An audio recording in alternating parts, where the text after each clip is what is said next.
The comic relief. A humorous character that is often included in a serious work in order to relieve tension. This has been the main role of Jay since Ninjago's inception. While some find him funny and others may find him, well, irritating. As many as we can. We'll find some kind of refuge, somewhere safe to hide. Ooh, the Serpentine Tombs! Yeah, they're underground. Sure, we'll be without sunlight for months, but they're perfect! He's always been there to try and make the audience laugh. But what happens when you make the comic relief the main character? Most of the time, when the comic relief character is thrust into the protagonist role, it goes poorly. But Ninjago was able to make it work in its favor with Skybound. Skybound is Jay's most defining, and I believe to be Jay's best season. So let's explore how Skybound turned Jay into one of the most interesting protagonists, even if it was just for a little bit. But first, let's discuss what Jay has gone through before Skybound, because I believe that the context behind Jay's character is very important for understanding why his character works so well in Skybound. For the first few seasons of Ninjago's run, Jay played the role of your average funny man, often making quips and joking about whatever situation the ninja may find themselves in. The most important thing to consider for Skybound, however, is his relationship with Nia. Due to the terrible mess that was the rebooted love triangle, Jay ended up falling out of the relationship that he had built with Nia in Rise of the Snakes. And once Tournament of Elements repaired Jay and Cole's friendship, it was Skybound's job to finally get Jay and Nia back together. So, if you think about it, the only reason the season even exists is because of a really dumb subplot that happened in Season 3. Kind of crazy to think about. So while Jay himself hadn't changed too much in the events leading up to Skybound, his relationship with other characters had changed. So what did Skybound do to improve Jay's character? Skybound takes the time to expand on Jay's personality through his interactions with other characters, such as Nia and his parents. So we get to learn a bit more about why Jay acts the way he does, and more importantly, we get to see the repercussions of Jay's actions and how he changes himself for the better. Because yeah, Jay's actually kind of unlikable for the first half of the season, but this works in the season's favor. His main goal this season is to be with Nia again, and at the start he's willing to do anything to achieve that goal, even going as far as to make a wish with Nauticon. However, his desperate actions do actually lead to him getting into a lot of trouble with Nia and the team, which eventually causes him to be caught by Nauticon, which forces him to eventually learn how he was wrong, and ending up on Nauticon's ship was probably one of the worst things that could have happened to him, because he goes through a lot here. But anyways, the point I'm trying to get at is while Jay starts off unlikable, he slowly becomes a greater protagonist as the season continues, eventually forming his own team and saving all of the ninja. It's super satisfying to see Jay go from being kind of selfish and irrational to being a leader and a hero. But there's a trait that stays with Jay throughout the entire season, and that's resilience. This is a trait that I like so much about Jay in this season, and I wish it was a trait that stayed with him going forward. But what are the elements of Skybound that make Jay's change from a selfish and annoying side character to a compelling and heroic protagonist entertaining?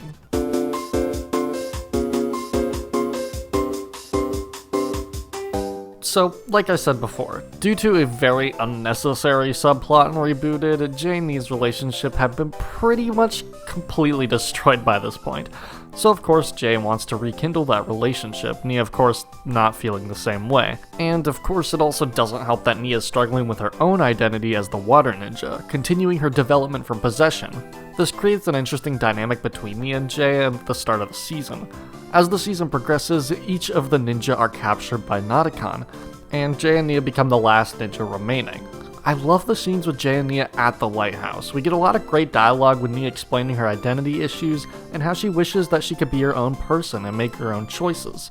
I feel as if this is one of Ninjago's best moments of characterization in the entire series and gives a lot of depth into Nia's character that many other characters in Ninjago just have not received. And this isn't even the last season that Nia gets expanded upon. In fact, I could make an entire video on Nia's character development throughout the entire series, but of course, we're here to talk about Jay. So once Nia and Jay spend a bit more time together in the lighthouse and rekindle that relationship that they once had, by the time the season ends, they're both together again. Skybound perfectly explores both Nia and Jay's development through their interactions and conversations with each other. But if Nia's development is mostly explored through her interactions with Jay, then how is Jay's character explored?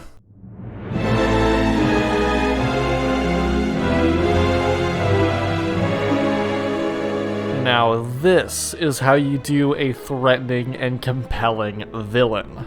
Nadakon is by far my favorite villain in the entire series.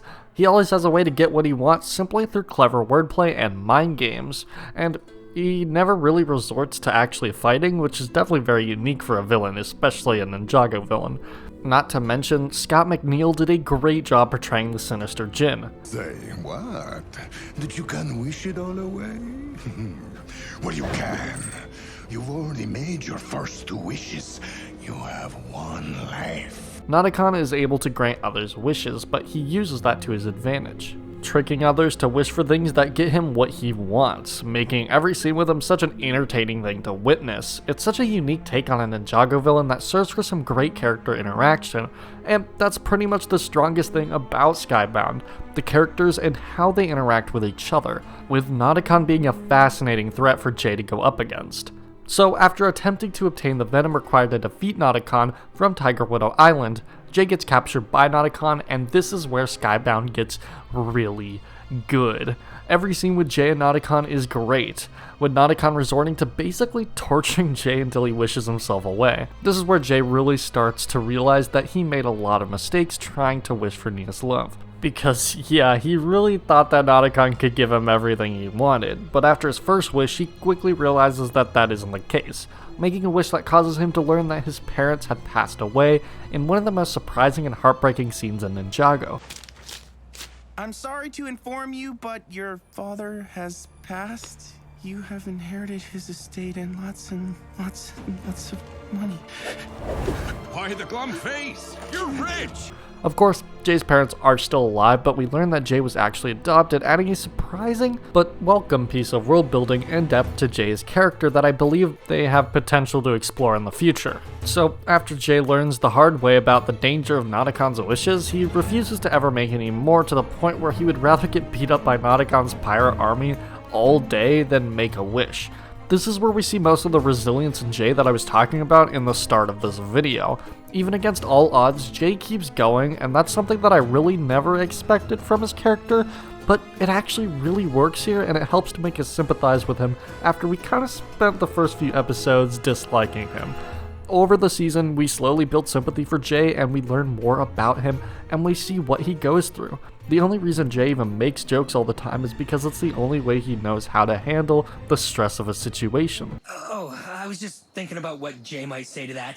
You're telling me we went to all that trouble to get the venom to stop Nadakon, and now we have no way to get off this island? So even when he's stuck on Nadakon's ship with no hope of ever escaping, he still makes jokes. Of course, Jay's joking rarely ever comes at inappropriate times during Skybound unless it's for intentional comedic effect. But we see him trying to make quips while in a terrible situation on Nadakon's ship. It's really the only way he knows how to deal with a bad situation, and it's one of the main reasons that Jay's able to actually stay strong throughout the entire season. So the ending of Skybound is very controversial, one due to the way that Nadakon is defeated. After Nadakon marries Nia and receives infinite wishes, we get a brilliant scene at the end where both Nadakon and Nia have been hit with the Tiger Widow venom. This is an amazing scene with great voice acting and a great score, but many people take issue with the fact that Nadakon is defeated using a wish to reverse time so that Nadakon was never released in the first place.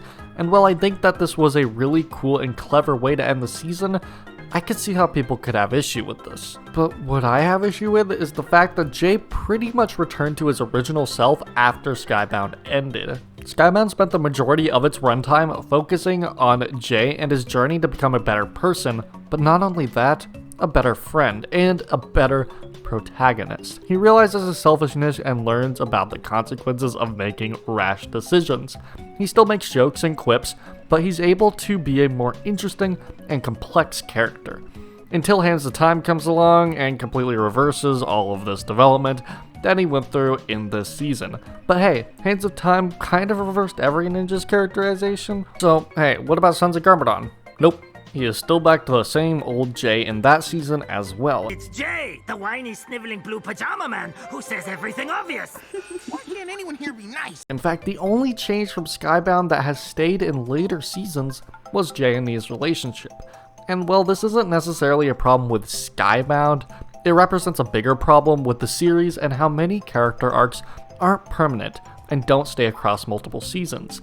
And while not all character arcs in the show are treated this way, the fact that Jay receives so much development only to go back to his old self is kind of a huge missed opportunity. But I will say that within Skybound, I think Jay has had the potential to turn into one of the best characters in Ninjago. But hey, like I said before, there are still some characters with arcs that go across some seasons.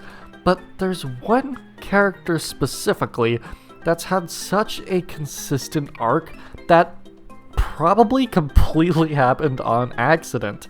And that character is Nia. So tune in next time when we make a video talking all about Nia and her arc across the entire show leading up to Skybound. I hope you guys enjoyed this video talking all about Jay in Skybound, and let me know what videos you'd like to see next. Of course, the next one I'm going to be making is about Nia, but I'd love to hear all your guys' opinions on other videos as well. And in fact, just leave any opinions you have on this video in the comments below. I'd really appreciate it. I really enjoyed reading all your guys' comments last time. Some of you guys made some really amazing comments that I really enjoyed reading. I always love hearing your guys' thoughts. I just always love hearing people's opinions on Ninjago, because it's just such a fun thing to talk about in my opinion. But yeah, I apologize this video took so long to get out. This is something I've actually been working on ever since the first video released, but due to the fact that I also have another main channel that I work on very consistently, this video took a very long time to script. And also this is like the fourth version of this script I've written.